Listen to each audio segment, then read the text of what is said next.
Hi, everybody. How you doing tonight? We are having a great time here in Essex right now. We've got live music, delicious food.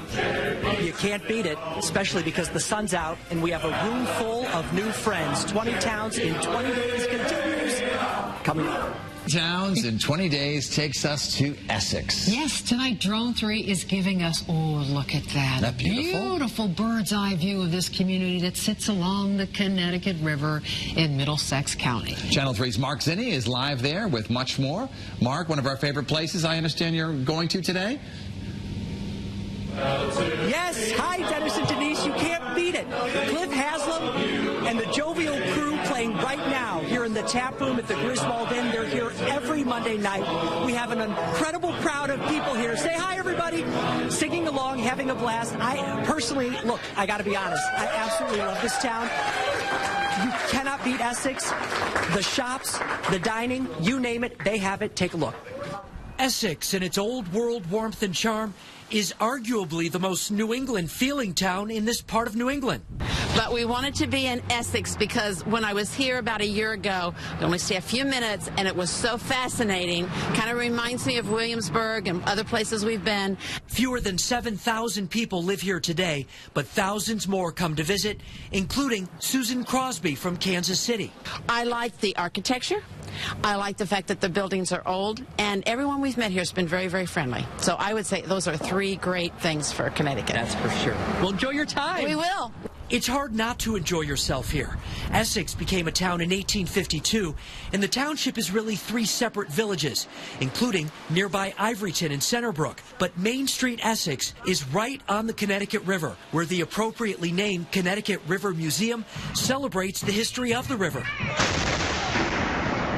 Where in 1814, during the War of 1812, British forces torched more than 24 ships in the town that was known for shipbuilding then, and so much more today. The architecture, the history, you have the water, it's like a quintessential New England town, a little bit of history captured in the present moment. Pamela St. Clair's art gallery, Cooper & Smith, has been in town for about 4 years.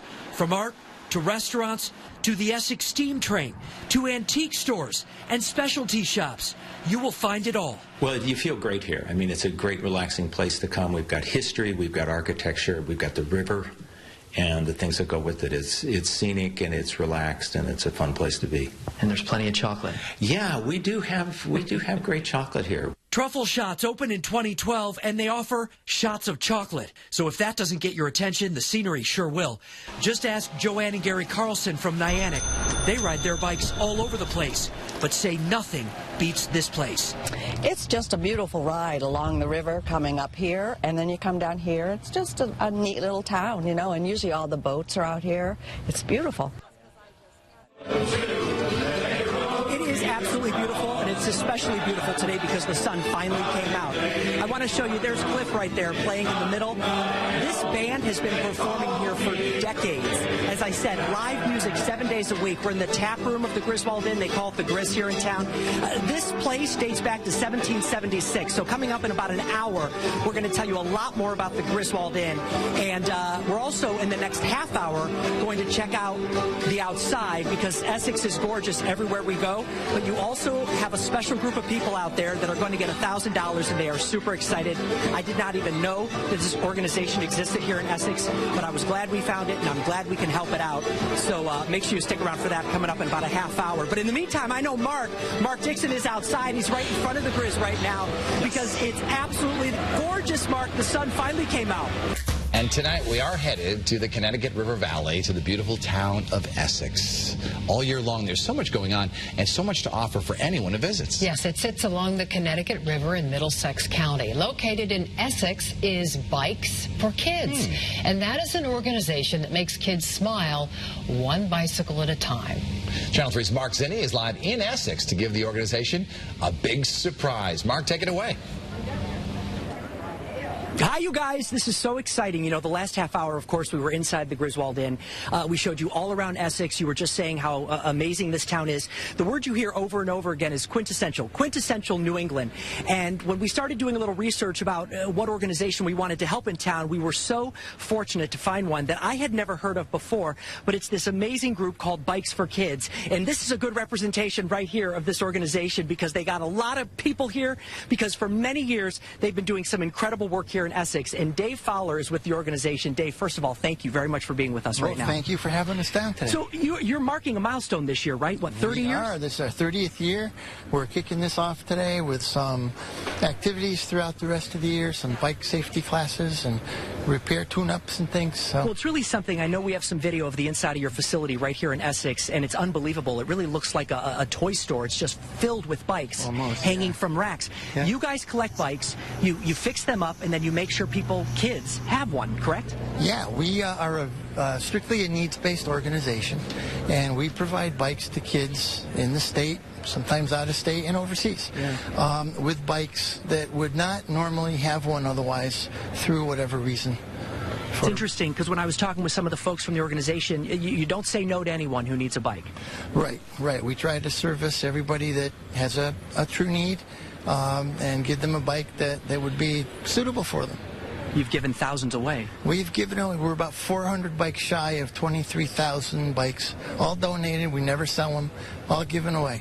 23,000 bikes. I mean, that deserves a round of applause right there. Congratulations, you guys. That's fantastic. What makes it, bike riding, obviously it takes you back to your childhood, but why is it so important? Well, I think it's a life changer. It helps a kid get out into the neighborhood, helps him get out with his friends with bikes, explore new areas. It gets you places faster. It's a time saver, and ultimately, it's a life changer. We recently sent several bikes to a little village in Tanzania for the women out there. They no longer have to walk for miles down a road with sacks of maize on their shoulders to be ground up at a mill. They can come down and back on bikes and maybe have reasonable time, or free time, I should say. Well, it's a wonderful cause, and I know anyone who wants more information, tell me your website. Our website is Bikes for Kids. It's FORKidsCT.org. Okay, wonderful. And we do have a gift for you. Come on in, Nathan. This is your moment. Don't be shy. We got a $1,000 check for you. Thank you very much. Thank you. Thank you very much. I can tell you that as a television station, I know that we are honored to be presenting you with this check right now. And what does it mean to you? What will it help you do? This is going to help us. I have to say, first of all, there are a lot of honorable organizations out there that are helping kids, and I'm really, really happy and thankful that you chose us this year. But this will buy helmets. We give out a new helmet with every bike that goes out. It will help buy parts to fix bikes that are donated, so we can continue with the 13,000 number, or 1,300 number that I should say, that go out the door every year. Well, thank you. Thank you for all that you do. Thank you, everybody, for being here with us today. Right. And I know we have a lot of information. We went over a lot of information here as well. But on the Channel 3 app, also WFSB.com, we'll make sure you put your web information, because if anyone wants to donate, any amount of money, I would imagine, makes a difference. And any bicycle you'll fix up and make sure it goes to someone in need. It makes a huge difference. Thank you for everything. We really appreciate it. Thank you. Keep up the good work. Nathan, how you doing? I am very good. All right, nice job. Nice job with the check. Unfortunately, you don't get to keep the $1,000 though. Denise and Dennis, back to you guys. We enjoy that. Nice All right, job, what a great organization. Thanks, Mark. A fantastic spring day out there, but enjoy it while you can, because it won't last very long. Let's head out to see meteorologist Mark Dixon and Mark Zinni. The Marks and the two Marks are together, as we usually see you every day at 5. Yes, indeed. Yeah, exactly. And you don't live far from here, and you're a frequent visitor to Essex. So what brings you? I know, don't be too nervous. I know, I'm nervous being on live television. Yeah. I don't know what to do. However, someone just thought I was in my 20s, so big thank you to whoever you were over there. We thought we were both in our 20s.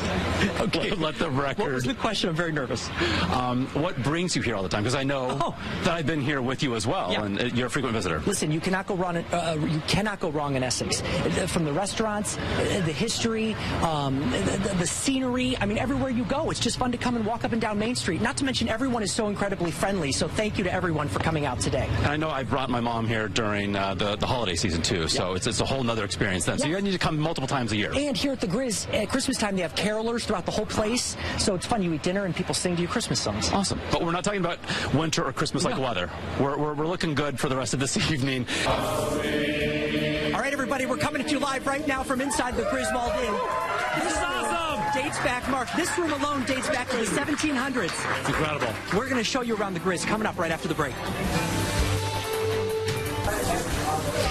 All right, if you like to live history, if you want to learn about the past, if you want to eat in what's basically a museum, well, the Griswold Inn will do all of that for you. I'm in the lobby right here of what's the oldest continuously operating inn in the country, dating back to the 1700s. You don't want to miss our tour. Coming up right after the break. Now to our tour around the state, 20 towns in 20 days. And tonight, Channel 3 is taking over Essex. Channel 3's Mark Zinni is showing us a piece of history that is a must-visit for 3 reasons. And, Mark, I love the ceiling in that tap room, by the way. Oh, my gosh. It's unbelievable here in this tap room, Dennis. This room alone dates back to the 1700s. And this group behind me right here, they are here every Monday. You got to come because every time they're here, they have an incredible crowd. There's live music 7 days a week. This inn alone, they pride themselves on a lot of things. One of them being the oldest continuously operating inn in the entire country because it's as old as the country. Take a look around the Griswold Inn. It's the heart of Essex, and it's as old as America.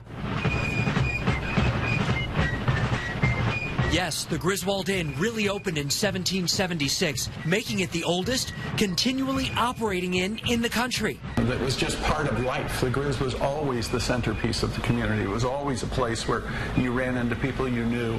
Jeffrey Paul and his family have owned the inn and restaurant since 1995. Like every single community in New England, there was a tavern where information was exchanged, news was shared, people celebrated life's events, marriages, the birth of children, and so on. Those inns are largely gone today. There are a handful left, and the Griswold Inn, fortunately, is one of those. You might not know it, but there are actually 3 restaurants in one here.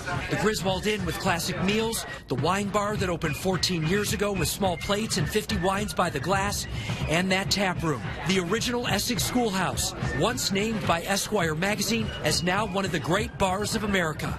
It's still the same horsehair crushed oyster shell plaster ceiling that has been here for almost 300 years. It's really magical. Magical, but also a museum with the largest collection of steamboat-related art and objects from Long Island Sound and the Connecticut River. Better than any museum collection. What do you think? Yeah, it's beautiful. Actually, when we walked in, I'm like, I've never been here before. It's like really a lot of history. Like we came through the other door, and I was just like looking around, like I never knew this is what it looked like on the inside. People come from all over to browse, dine, and hang out, where they have live music 7 nights a week. Yes, 7. And fresh popcorn from a machine that's more than 100 years old.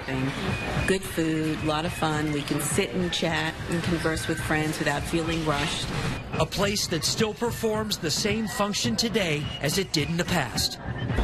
It's the special places, like the Griswold Inn, those unique places, those authentic spaces that provide life's great experiences.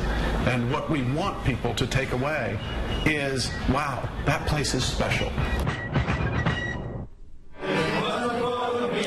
Cliff Haslam and the jovial crew, they attract an incredible crowd every week, and I'm told that as the night progresses, it just gets more crowded and a little rowdier, so I think there's a lot more fun to be had tonight. If you can't make it down here tonight, you got to come down here some Monday or any night of the week. I know on the weekends they do an incredible brunch. They have live music at Christmas time. They have carolers that walk around the restaurant. I have to thank them. I have to thank the incredible crowd, and I especially have to thank the Paul family for letting us come down and share their story. This is a local family. They employ a lot of great people here in this community, and you just can't go wrong at the Griswold Inn.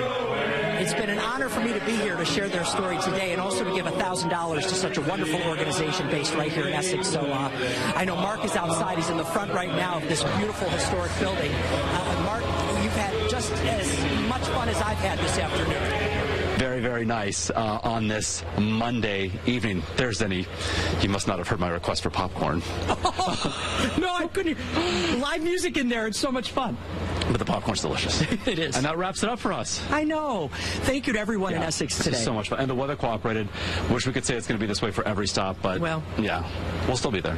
We had a good time today. We did. Awesome. And thank you to everybody. For Mark and Mark, live in Essex, Channel 3, Eyewitness News. Mark and Mark, back to D&D. Absolutely.